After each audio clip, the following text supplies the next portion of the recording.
Hello everybody, welcome back to my channel. UFC Seattle just ended and we're gonna go over all the fights on the card, everything that happened. There was a lot, many finishes, more finishes on the prelim card than I've ever seen before in my life in the UFC. Anyhow, let's start with Modestas Bukauskas and Raffael Cerqueira. I was not present for this fight. All I know is that there was a brutal knockout from Modestas Bukauskas in the first round. I will watch that fight later when it is available, okay? But I heard it was epic, so there's that. Anyways, next up we had, these are not going to be in order, Austin Vanderford versus Nikolay Veretennikov. This was Austin Vanderford's debut in the UFC. Meanwhile, Nikolay Veretennikov had one previous fight in the UFC. Nikolay Veretennikov unfortunately looked like every single Bellator can that Austin Vanderford had fought in the past. The reason why I didn't think Austin Vanderford was up to par with Nikolay Veretennikov was because I thought that he was just going to be another one of these Bellator bros. But I should have known, you know. Hey, MVP was also one of these Bellator bros for a while. Here we are now. Basically what happened was Nikolay Veretennikov had like 20 seconds of what looked like could have been a good moment. But yeah, after the first takedown, that's when I knew that it was over. And that's basically what happened with Austin Vanderford. I think it was like a round 2 KO. Towards the end of it, he was basically just getting his head knocked in by Vanderford, and the ref stopped it, after which our boy Nikolay like looked up at like, what? Why are you stopping the fight? Because you're gonna fucking get a concussion, bro. Anyways, he ended up like shoving Austin Vanderford afterwards, like after they both stood up, and it kind of reminded me of like Pavlovich versus the other Russian dude. You guys know the one. Fuck, I don't know. His name isn't coming to me right now. Anyways, it reminded me of that, but like, dude, that's not even his fault. Also, your head was, looking a little fucked up at that point. So, anyways, I think Nikolay Veretennikov lost a lot of aura. Not that he like had much aura to begin with, but he definitely lost some aura. Okay. And Austin Vanderford, the prevailing NPC. Anyone now that I see who has a mullet, I'm gonna call an NPC because I was wondering why they all look the same, and it's that NPC vibe that mullet gives. Okay, let's move on. Nick Klein versus Mansur Abdul-Malik. Wow, what a long name. Okay, Nick Klein basically looked exactly like Austin Vanderford, but did not perform as such. Nick Klein looked like he got put in a cage with a big dog, okay? Nick Klein had nothing basically to give Abdul-Malik. Abdul-Malik basically hunted him the whole time, and literally stalked his prey. Nick Klein maybe got like 2 solid leg kicks in, and yeah, the rest was history. Abdul-Malik basically stalked his prey into round 2, and then finally got a KO. That was kind of inevitable. And Nick Klein couldn't do anything about it. So let's move on now to Ricky Simone versus Javid Basharat.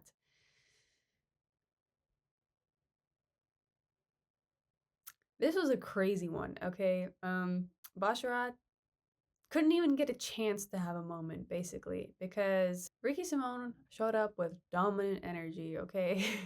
Ricky Simone showed up to win, and yeah, 3-something minutes into the first round, after like a few striking exchanges and like a little bit of grappling, Ricky Simone sets up a 1-2 and clips Javid Basharat right on the chin.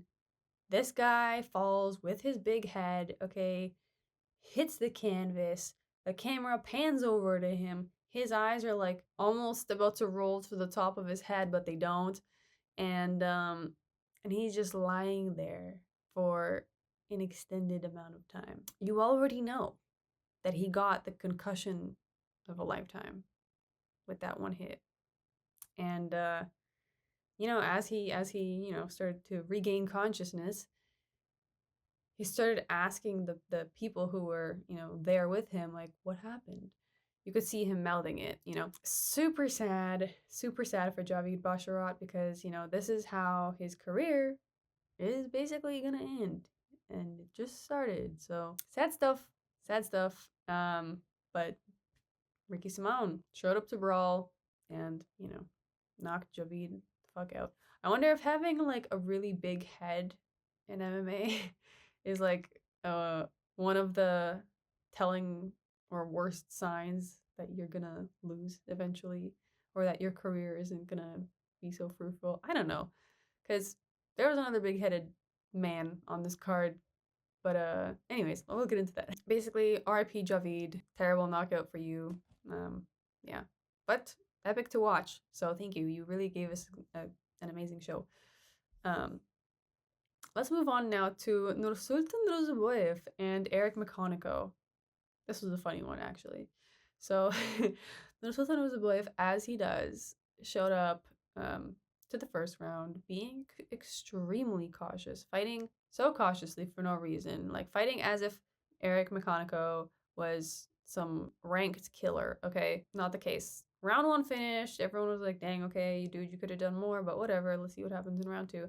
And I think his team literally told him, like, yo, your level's above this dude. This dude isn't going to do shit. Just go in. And that's exactly what happened. Round two started, he went all in and basically got a knockout in no time. Basically, combo womboed Eric McConico into the corner and knocked him the fuck out. That's that. Pretty epic. Anyhow, let's move on. Next up on the card. These aren't guys, for some reason, like, these weren't in exact order when I did my predictions. And I'm just going to recall them based on the order that I originally listed them on my notes. Okay? Deal with it. So, next up, Jan Cutelaba versus Ibo Aslan. So funny. Ibo Aslan with his big ego looked pretty decent on the feet, honestly, but not like much better than Cutelaba. And he put himself in a position where Cutelaba basically just got an arm triangle on him. Cutelaba got a submission. It was pretty shocking, you know what I mean? Because I feel like Cutelaba is the type of guy that will win if you just let him, kind of, If you don't watch for him, if you do careless shit, Cutelaba will find that opening, okay? And that's basically what happened here. Ibo Aslan looked extremely disappointed. Terrible way to kind of begin your career in the UFC. He was going up one way, and I think this is a really bad loss for him because Cutelaba isn't like, the guy you want to lose to exactly if you want to move up quite a bit. Not the jam. Anyhow, that was that. Let's move on. Let's move on to the next fight, okay? Andre Fili versus Melquizael Costa. So, I picked Costa, okay? Because I didn't really believe in Fili. His last fight kind of disappointed me, especially since he was fighting like an older dude. I expected to see, more domination from his end. Didn't see any of that. So, yeah, I figured Costa definitely has more of a desire. It seems he has more of a desire to win, based on his attitude and everything. So, I would say actually Fili was doing pretty well on the feet. I think he was actually doing better than Costa. And I would say the entire time it was actually looking like that entire round was looking like it was going to Fili. And then Fili got a takedown. Okay? Fili got a takedown and Costa so quickly reacted and basically put his arm around Fili's neck as they were going down. Fili obviously did not look or expect this at all. And that was the end of things, guys. Costa got the Gilly submission, and yeah, Andre Fili, RIP. You just fucking jumped right into you took him down to submit you because you weren't careful. Big mistake on his end. Got Costa the win though, so cool. Pretty epic situation either way. So anyhow, guys, next fight was with Alonzo, Minefield, and Julius Juicebox Walker. I had more hope for Julius Walker in this fight. Not gonna lie. Round one seemed like it could be anybody's round, to be honest. I would say Alonzo maybe was outstriking Julius Walker a little bit. It just seemed like he had a better technique. Julius Walker, you could tell he was kind of new to this whole situation. And then after that first round ended, guys, round 2 came around. Both of these guys looked like they just fucking ran a marathon, which was, expected from Alonzo, but surprising from Julius Walker. I did not expect Julius Walker. For some reason, I thought he was like younger than he was, but I didn't realize he had like a bald patch on his head. Maybe he is young and just has a bald, is just balding. Can happen, but I didn't expect him to gas as much as Alonzo because I figured like, okay, Alonzo's going to gas. He always does. He has a good first round, sure, but after that, his chin is just up for grabs. You know what I mean? But Julius Walker slowed right the fuck down with Alonzo. Couldn't do anything significant at all. And yeah, round 3 came around, same shit. Like at some point, Julius, I think towards the end, like started realizing like, oh, I need to like pick up the pace to win, and like finally we started seeing some energy coming out of him. But I think by that point it was too late, and really it was just a big sloppy slugfest where Alonzo Minefield ended up winning the split decision. But really, I would say that both guys lost, especially after seeing all of these finishes. This was the first decision, and it was like I don't really have any words. It wasn't very eventful, entertaining, anything of the sort, okay? Anyhow, let's move on, guys. The next fight was actually epic. Gene Silva versus Melsik Baghdasaryan, okay? Of course, we all knew who was gonna win this fight. Our lord, Gene Silva, okay? But yeah, it was so entertaining to watch. Gene Silva just like slowly getting comfortable with like everything. You could tell he was starting to slowly feel himself. And the more this was happening, like the slicker his footwork became, the quicker his striking was. Like it was all just very almost artistic. I felt like I was watching a true artist, perform. It was really beautiful, and the whole time, like Gene Silva's doing like his like quirky, friendly thing that he does in the octagon. Um, but he ended up basically getting a walk-off KO like 4 minutes into the first round, and he gets this KO. Melsik falls down. Gene Silva then stands over him, looks at the ref, and is just like, ref doesn't say anything, and he just jumps on top of Melsik and continues to like hammer fist him. Oh my god. It was like really a thing of beauty what I witnessed. I mean, RIP to Melsik, but like really a thing of beauty from Gene Silva. Like he's just been having amazing performances. I think he's one of my favorite fighters at this point. Like I love watching an artist perform, and this felt like some Joker shit almost, you know what I mean?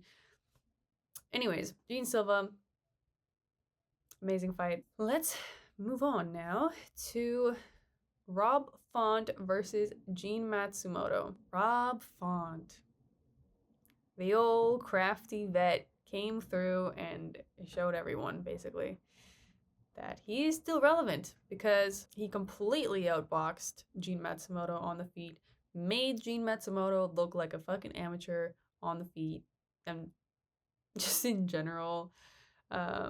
Yeah, lots of respect to Rob Font. His style is solid, amazing, one of the best jabs I've ever seen. And yeah, unfortunately, Gene Matsumoto like got many takedowns, picked Rob Font up many times, smashed him down on the ground many times, and that's basically about it.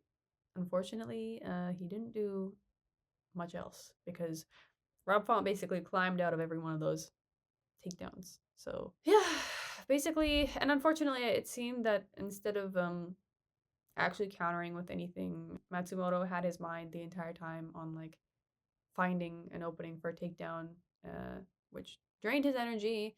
And yeah, by the end of it, his face was covered in blood. Some people were saying it looked like maybe it could have been a Matsumoto win. I don't think so. Rob Font did so much more damage. Anyways, yeah, Rob Font won. Pretty dope fight. And actually, by the end of it, I actually felt like Matsumoto could box because there were 30 seconds left, and I guess he was like, okay, fine, I'll just give it my all, and let's just stand and bang. And it was like a back and forth exchange between the two of them for the 30 seconds, and it was pretty epic. Like they were both landing. Matsumoto's face is just covered in blood. He looks like a dog in there. Anyways, super epic.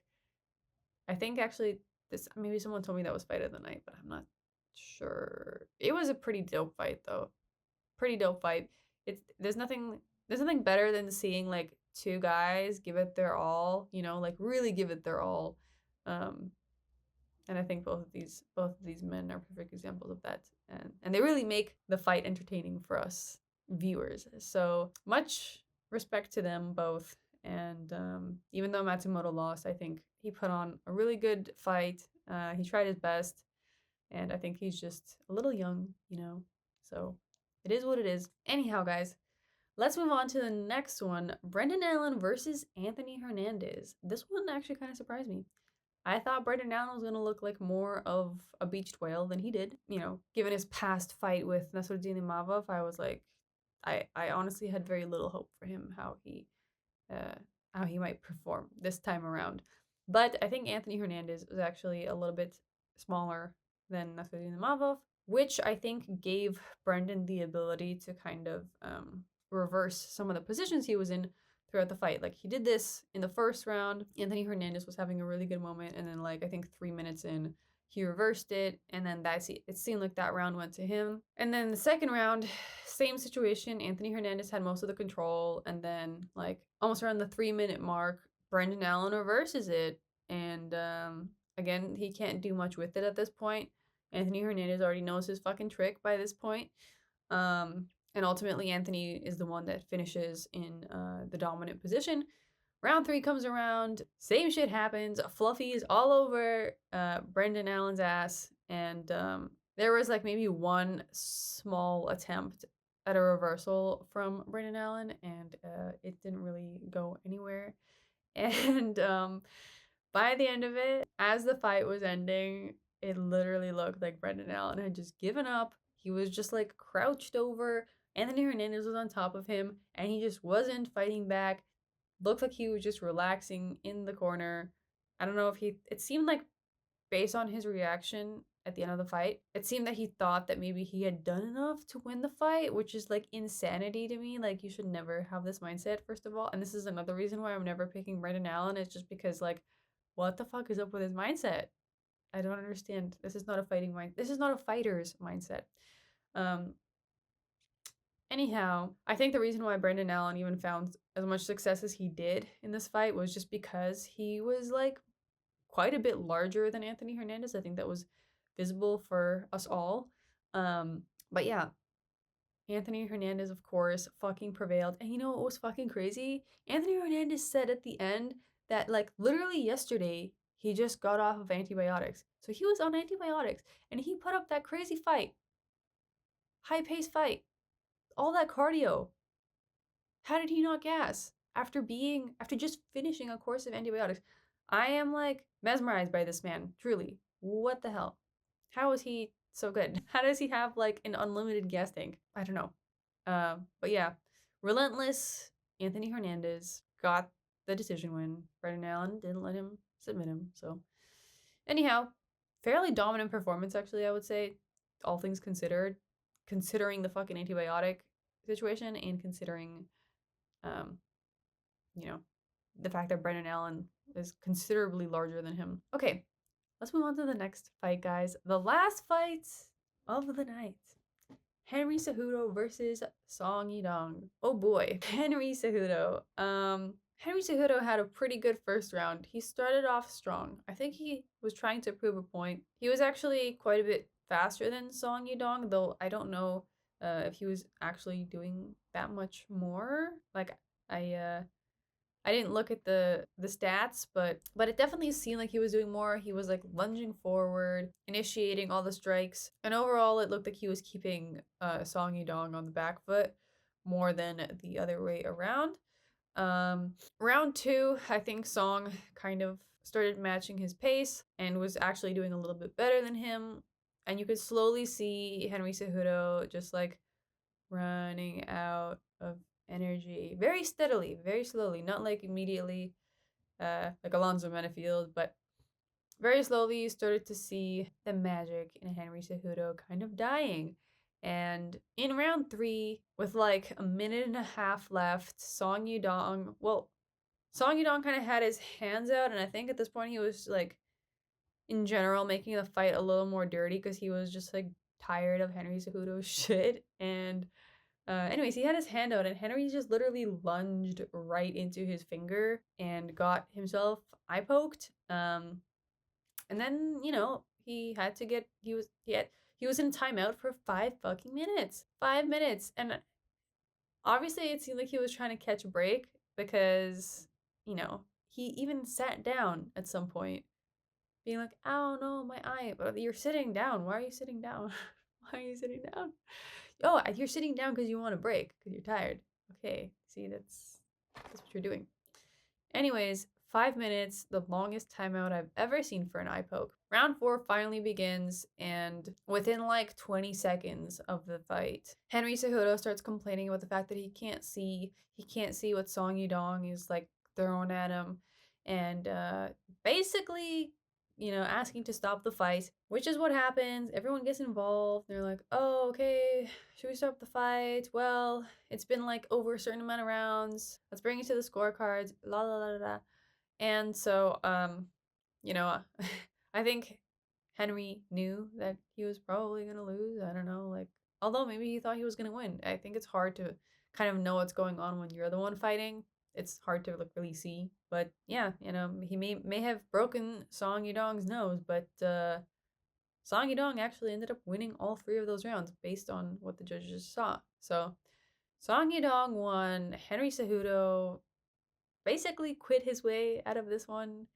Didn't even really make it to the 4th round, which is ironic because of the fortune cookie he held up. The fortune cookie fortune that he held up during the ceremonial weigh-in, saying that Song Yadong's luck is gonna run out in the 4th round. How ironic! How ironic! Whose luck actually ran out in the 4th round, Henry? Whose luck was it? Because it wasn't Song's. You just fucking pulled the Uno reverse card on yourself. Anyways, guys, that's all. That's all that happened. It was actually a pretty entertaining card. I enjoyed watching this one a lot. I actually felt like when the fights are enjoyable, I can recall them better. Like I can retain, what I saw a little more. I feel like I actually had more to say during this breakdown, during my recollection of events. Anyways, thank you guys for watching again as usual. And if you like the video, please like and subscribe. Also, if you feel like it, you can also join the channel members. We do live streams every Sunday with the crew, and yeah, it's a fun time. It's a fun chill time. Hang out if you want. Otherwise, I will see you on Monday or Tuesday for the next week's predictions. Anyhow, guys, that's all. I feel like I've said that's all like at least 7 times, but anyways, this time for real, that's all. See you guys. Bye.